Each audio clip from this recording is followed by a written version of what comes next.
Welcome back to Operation Bushcraft, friends and family. Today we're going to go over a compass.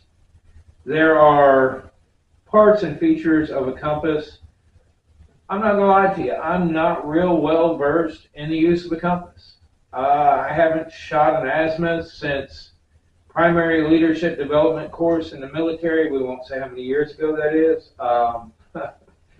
At one point in time, I knew how to use a compass. It's something I need to get familiar with. It's a skill I need to practice.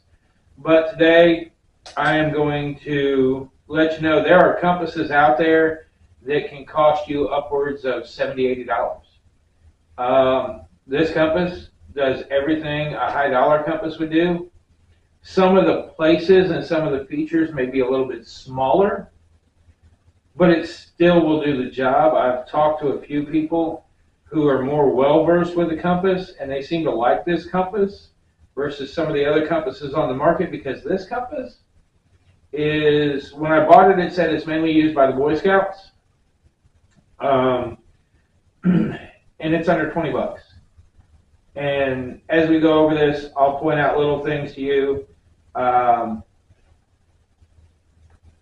show you, like this little sighting hole right here. There's a little hole in the back of this that when you look through it to sight the terrain, it's an extension pretty much of the index line. I'm sure I'll get the name of it when I go over it.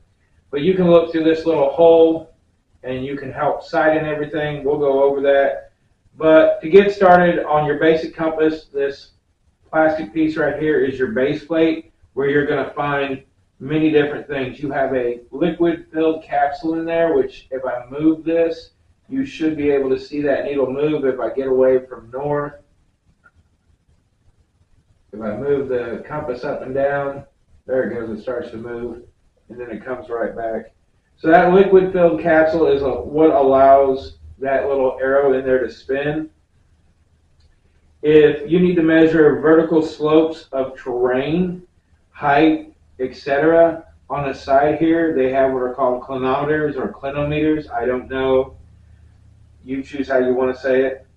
The declination scale, or this black ring right here, is 360 degrees, so you can set it depending on where you're going. You can turn a full circle if you're not careful. So your declination scale, your declination adjustment. If you're looking at where you're going, there are small yellow lines, which would be southwest, southeast, northeast, northwest. You can place your fingers here and adjust this so that you can always see northeast, south, and west. You can get your main directions by using those little yellow lines. Your declination adjustment. Your compass needle is your red tip. It always points towards magnetic north.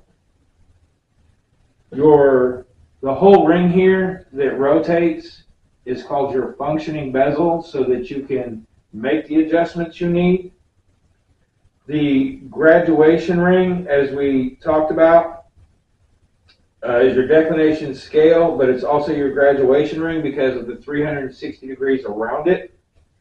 Your orientation arrow, you probably can't see it, but on this compass, if you go on to Amazon and look at compasses, this compass has an outline of a red arrow, and the reason behind that is so that you're always orientated.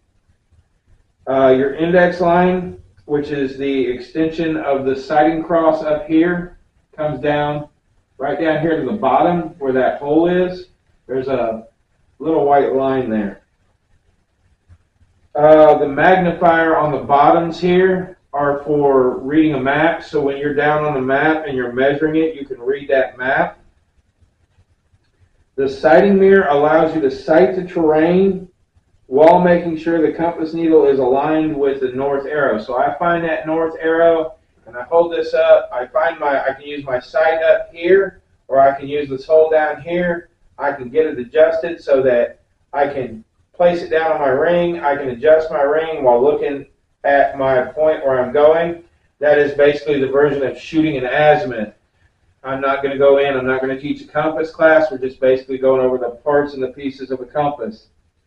The sighting cross is the line on the mirror. It also, when you hold it, when you sight in something, that line also gives you a direction of travel. So wherever I move this, that line moves. I know which direction I'm going once I've got my compass set. The sight up here at the top, again, this all comes into shooting an azimuth. You'll pick a point in the distance. You'll set your rings. You'll set your direction of travel once you've identified magnetic north to make sure you're always moving magnetic north. Then you'll adjust the direction you want to go based on your red arrow. That will allow you to get your sight set up. You'll follow that, and you'll follow that heading all the way to where you're going. When you use a compass, you're going to want to have a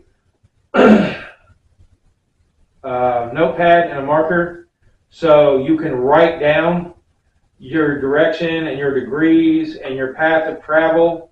So if you ever have to backtrack, you can say, okay, I went this far at this heading. I know I came from this direction. It's what's called shooting a back azimuth. Again, I'm not going to give a compass class. We're just basically going over the parts of the compass, how to use the compass. Just a kind of, you'll get a little card with your compass that will tell you all the parts of the compass that's tethered.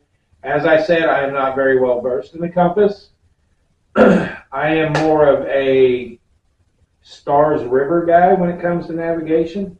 There is an up, down, left, right, according to star patterns that you can use. It's been used by astrologers and astronomers for years. I know that if you follow the direction of a river, that it will eventually lead to civilization. Moss always grows on the north side of a tree is not necessarily true. It depends on the type of tree and the time of year where the moss will grow. So that's something to be aware of. I myself, like I said, I need to get back in. I need to get familiar with the compass again. But with the compass, just having it, you can always go north. And if you know how to continue heading north, east, south, or west, you will eventually find civilization if you continue to go one direction. A compass will definitely give you one direction, one path to travel. But if you understand shooting azimuths, shooting back azimuths, knowing how to retrace your steps, that'll be something that will come in handy in the future. One of the places that I know that has a fairly decent compass course is Campcraft Outdoors with Dr. Jason Hunt. They actually have a setup where you can shoot your azimuths, write down your directions and everything else. I don't know where you're based at out of the world, where you're watching this video from, but find somebody who knows more about a compass than I do. But that is the basic nomenclature of a compass, how it works, and what it can be used for. Until next time, struggle to make pudding.